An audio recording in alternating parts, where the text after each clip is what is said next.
what's up? This is Odolena from Odolena Digital. Welcome to my channel and be sure to subscribe if you're new here. Today I'm going to talk about a book which I started reading recently. I'm still not finished, but I find it super interesting and exciting. It's called Innercise by John Assaraf. This book is something which attracted my attention precisely because it is talking about the difficult topic on goal setting and why goal setting does not work most of the time.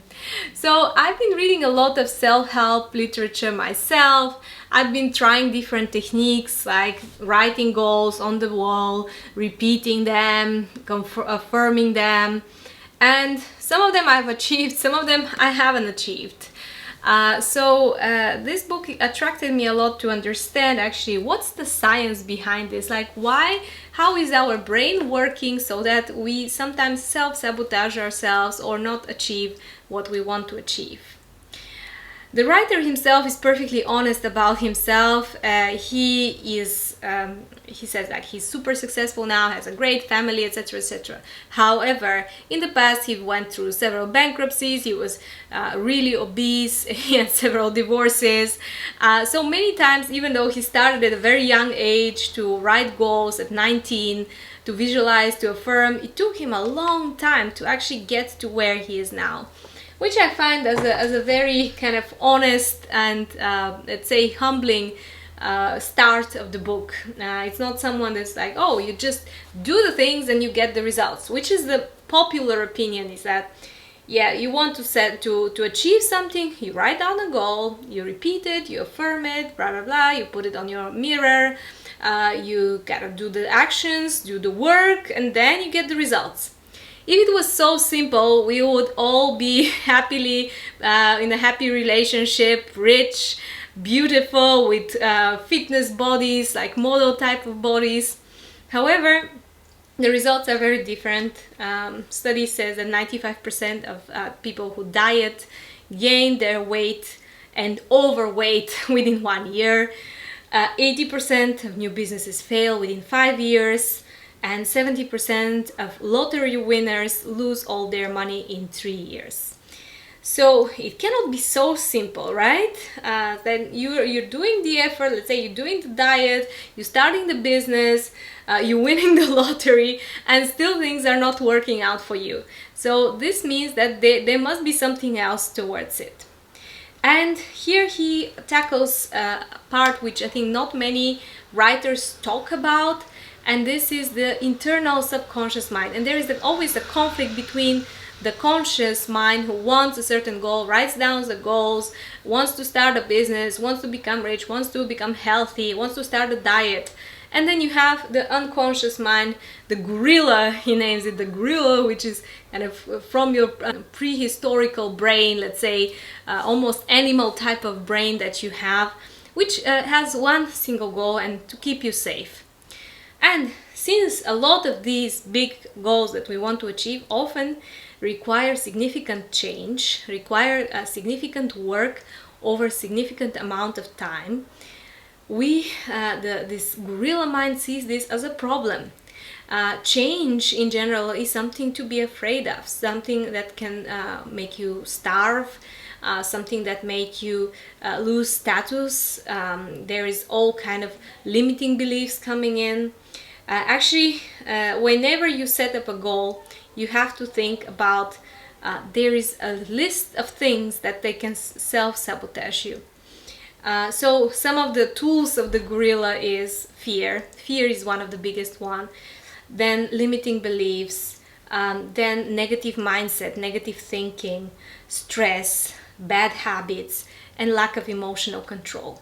These are all, if you think about it, is the prehistorical feelings, the prehistorical reflexes that this gorilla has, and they are ready there to sabotage every big goal that you have. I'll talk a little bit about fear because this one is a very big one, and in general I'm a woman. Women are proven to be less risk-taking, more fearful of change.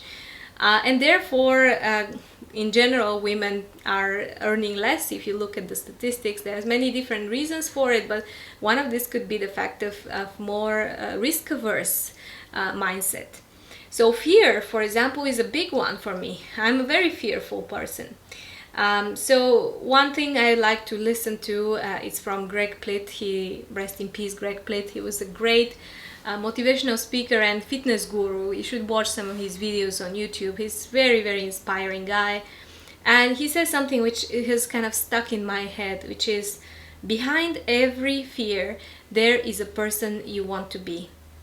So not every fear, like I'm afraid of snakes, for example, it doesn't mean that I want to be a snake or I want to be around snakes. No, there is difference between fears and phobias. I'm talking about fears where, let's say, you want to be rich, or you want to do something good about yourselves or about someone else in your family, but you are afraid of doing it. And here you kind of try to understand that there is probably significant risk, but there is also a significant reward for you. So how do you tackle fear? You have to take baby steps, and you have to really deconstruct the fears.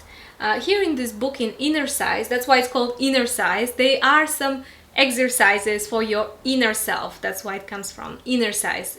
Becoming aware of your fears, becoming aware of your limiting beliefs, and deconstructing them, and taking small, simple steps like affirmations. If you are afraid that, I don't know, people are going to hate you because you become rich, it is such a possibility. Maybe your friends are not going to be friends anymore, or people might be jealous of you. You might lose a connection with someone. This could be all fears, subconscious, deep subconscious fears or limiting beliefs. Let's say you always believe that rich people are greedy, or all rich people are crooks and you don't want to be a crook. These are sometimes very, very deep inside our brain. Even though consciously we don't recognize them, you have to explore them subconsciously and try to reverse them by affirming, by meditation. He kind of gives a lot of very interesting practices on growing gratitude, being grateful for future events, for future successes, being aware, really. Like, it all starts with awareness. The next step is intention. Intention means, yes, I'm aware that I'm afraid of this and this and this, but my intention is not to be afraid. My intention is to think positively. Or I am aware that when I get irritated, I do this and this and this, but I choose to do something else this time. So these all take a lot of time and practice, and it is really, in the book he gives some very good exercises, exercises, when it comes to tackling these. These often involve meditation, kind of breathing in calmness, breathing out fear, writing down, journaling, taking really, making a relationship with this gorilla, not trying to fight it, but getting some consensus with it. Because if you ignore it or fight it, you're going to end up being sabotaged by it. It's impossible to work around. You have to deal with it. You have to bring some kind of consensus so that you move towards your goals. And finally, you have to take action. So awareness, intention, action. These are the three steps which he calls like AYA, the AYA principle. Interesting about goals, like what are the biggest pitfalls of goals and problems of goals? Well, the first one is lack of clarity. You set up a goal, you want to be a millionaire, but when? What you're gonna be doing? What will be the means of your success? Like, by what age? Why as well? Like, what is that important for you? Or it's just something you want because it sounds cool? They have to be precise. Goals have to be precise. They have to be very vivid as well. You have to be able to imagine really kind of what it takes, how it looks like, what is your life looking like. And finally, they have to be written. So they have to be committed in writing. But there is something when it comes to writing or reading and repeating loud with a loud voice your goals, that it actually helps you to develop new connections with your neurons. Here in the book he talks about neuroplasticity. This is the discovery that basically our brains are changing. They are plastic, they are not fully formed. It was believed that like up to a certain age the brain is fully formed and then you cannot change at all, but that's not true.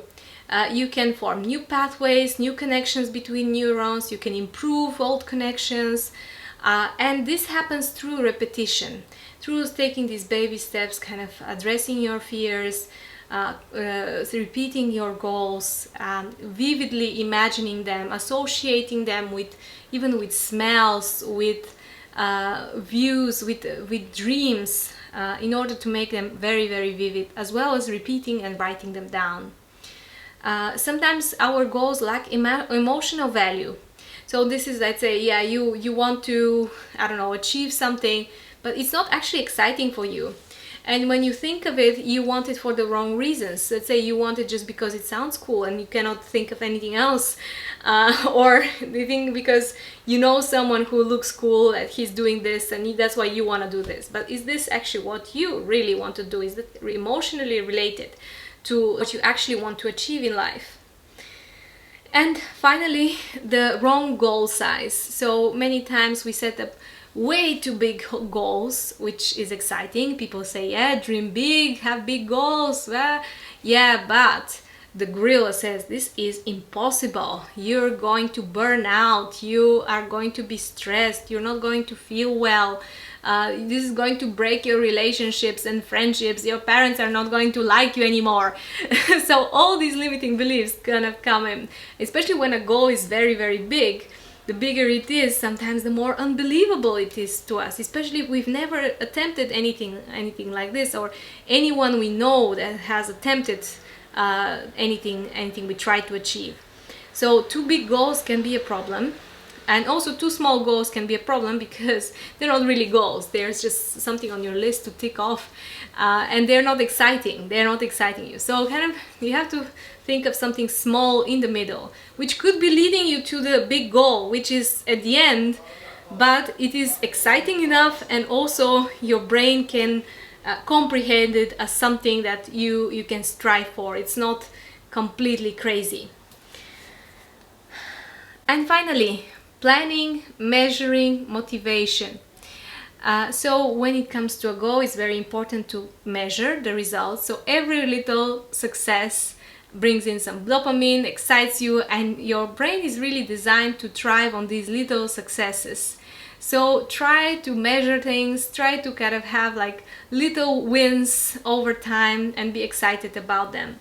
Also motivating, being motivated about it, like find your inner motivation, what excites you about this goal, what excites you doing this little thing. Visualize how you're going to do it or how you're not going to do it. Let's say if your goal is not to eat dessert, visualize how you're not gonna eat it, or you're gonna eat a nice fruit or something healthy instead, and how good it's going to be. And finally, plan it. So it's very important to have a plan, to write down the goals, and to have clarity. So all these of course sound great, but dealing with these inner difficulties, with the conflict with the gorilla, is something that you have to address. And I think this book is doing that perfectly when it comes to all the exercises, Innercises, which are included into it. I personally am a big fan of meditation. You can watch my video about meditation and mindfulness, which I created earlier. I believe we're also in spirituality. I think like having a connection to something that's greater than you is also helping you a lot. And of course, following these little baby steps, addressing your fears, addressing your limiting beliefs, essentially can help you to move on the way to your big dreams, to your big goals. This is all from me for today. I hope you enjoyed this video. Please subscribe to this channel, and I'll be back with a new video next week.